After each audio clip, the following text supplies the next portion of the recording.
As the market achieves new highs, we are seeing how the true economic crisis has been. We have seen massive wealth inequality, maximum disparity, and a never-ending stream of support for the elite. There has never been a time in which cash flows so freely to the upper levels and has been so broken at the bottom. There are two groups that are growing, the rich and the poor. The middle class will be a distant memory. You came here for the truth, so let me unveil that for you. I've got some interesting information for you today. We are going to look at what's happening with the economy. We're going to talk about Apple. We're going to look at what's going on at the Federal Reserve, my favorite topic. So let's get into it right away. I wanted to start with this. Apple becomes the first US company to reach a $2 trillion market cap. It has been an incredible growth story in such a short period. I will show you the chart that corresponds to this.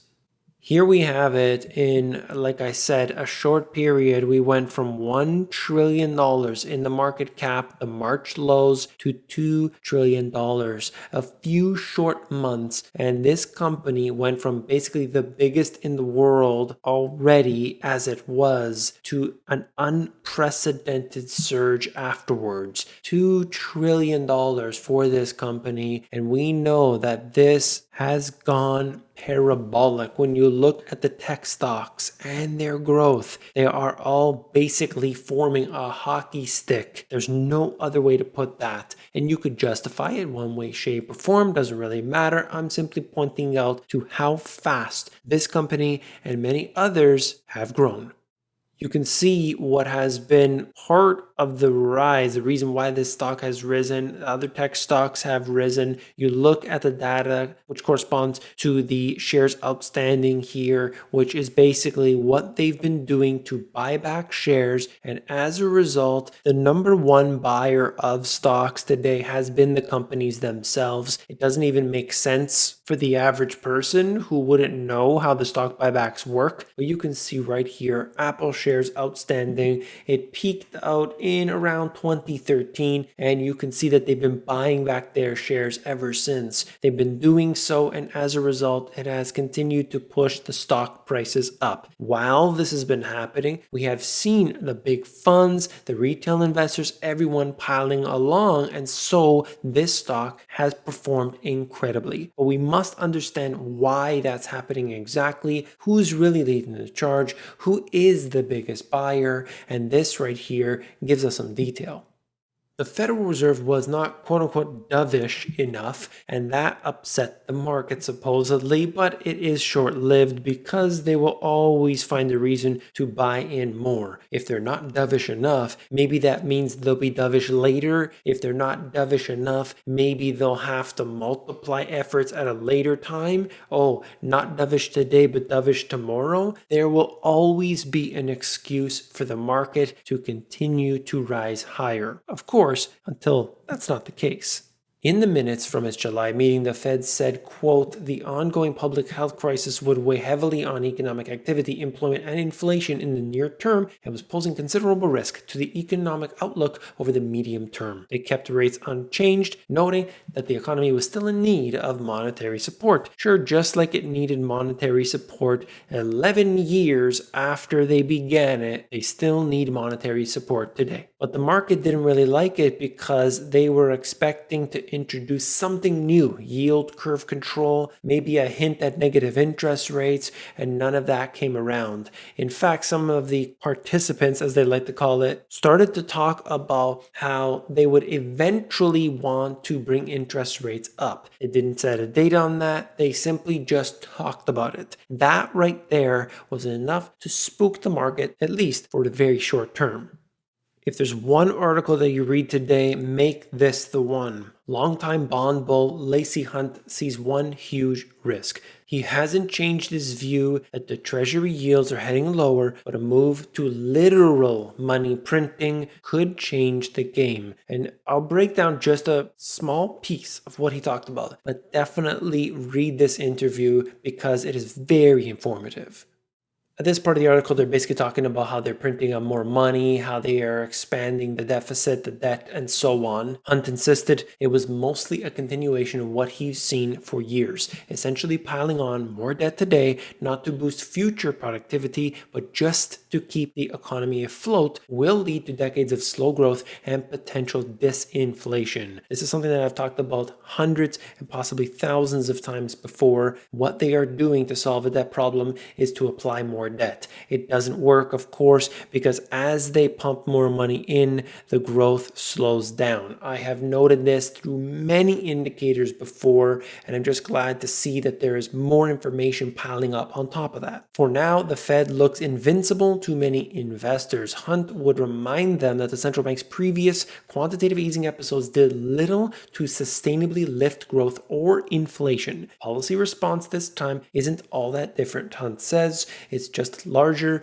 because the downturn is more severe. So he gets into all of that here in this interview. It would take too long to break it all down. I'd have even more people falling asleep during these videos. So definitely check it out. The link will be in the description. I think it's important because he talks about a deflationary process. He talks about rates going negative. There's a lot in here. Definitely check it out.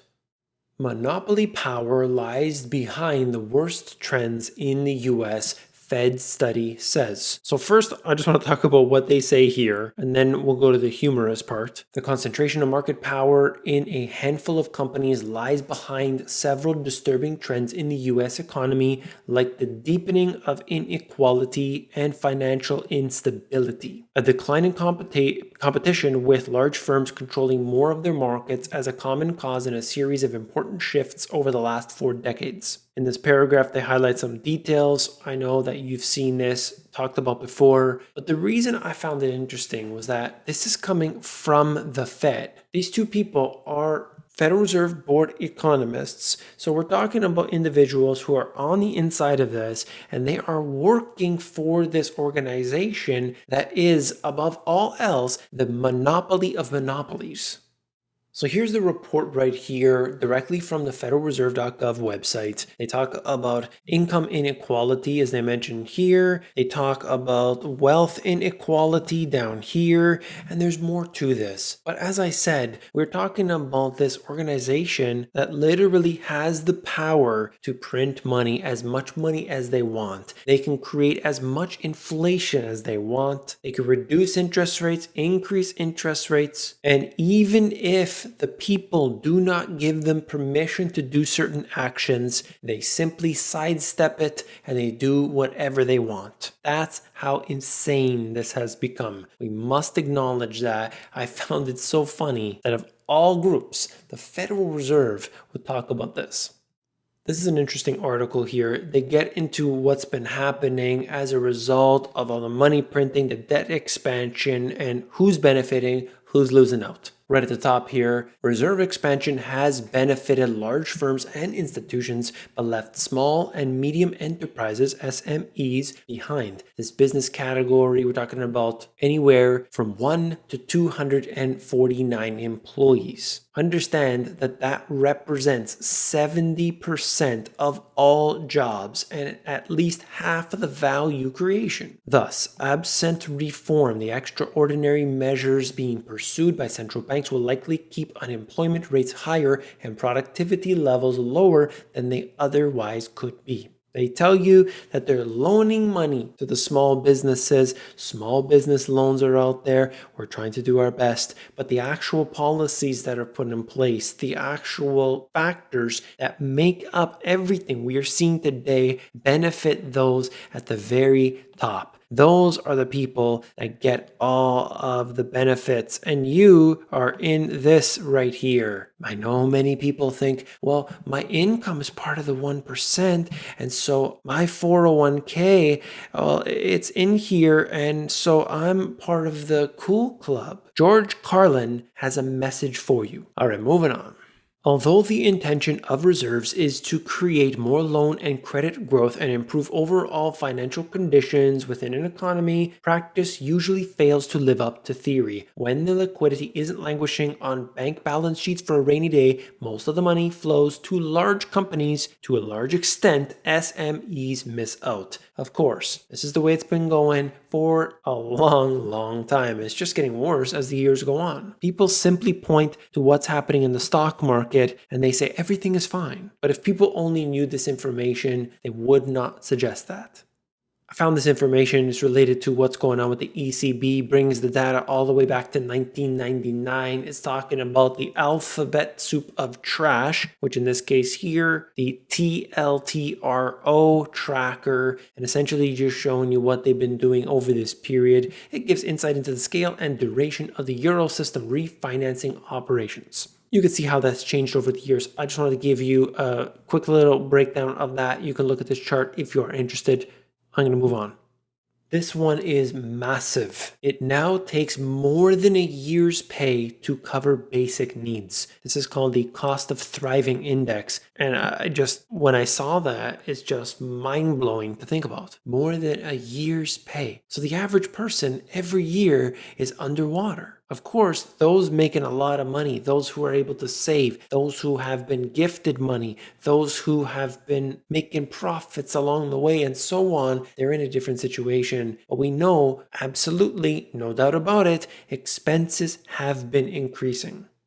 An interesting chart here that's located just below this, in fact there's several charts, apartment construction in 2020 at a 5-year low nationally, down 12% from the previous year. There is so much uncertainty today, nobody really knows what's going on, despite the fact that mortgage rates have fallen. When you look at this for commercial lending, the markets have really seized. You can go right now, buy a home down the street, they'll give you a loan. But when we're talking about major construction, we're talking about major deals, this does not apply. It's a whole different ballgame when we're talking about apartments here, multifamily, anything else. So we'll see if there is pent-up demand. I'm also interested to see, because they do break it down by region, which areas then have problems with inventory after, and if rents are affected. So I'll keep an eye on that. Stay tuned.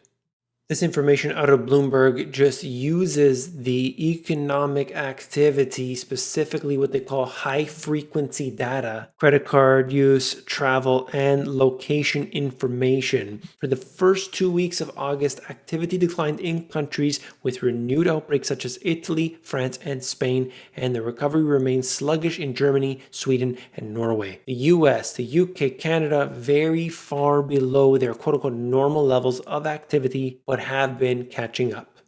This is the chart that corresponds to that information. I just wanted to let you know what's been happening according to the numbers. Certainly, when we look at these different indicators, credit card usage and so on, things have picked up. There's no doubt about it. It's hard to get precise numbers in here, but the US, UK, and Canada are all around 65 on this chart. And at the top here, we have Norway and Germany. So it depends on where you live, but I'm sure that you go into these particular countries, zooming in, and you will see a huge disparity in between certain groups, certain areas. Not everybody feels a crisis the same way.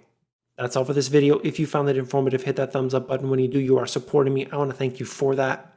If you want to learn about e-commerce, if you want to understand how to sell stuff online for free, I teach you this for free. Check it out, the AmazonGPS.com. If you want to learn about the financial system, all the details that I don't have time to get into on these videos, which are basically just the news, if you want to understand it all, check these 2 books out. The link is in the description, which will allow you to flip through the pages of the books. If you want the audiobook instead, themoneygps.com. Janet Yellen is going to be upset if you leave. You definitely want to watch this video. If you haven't already, click it. I'll see you there.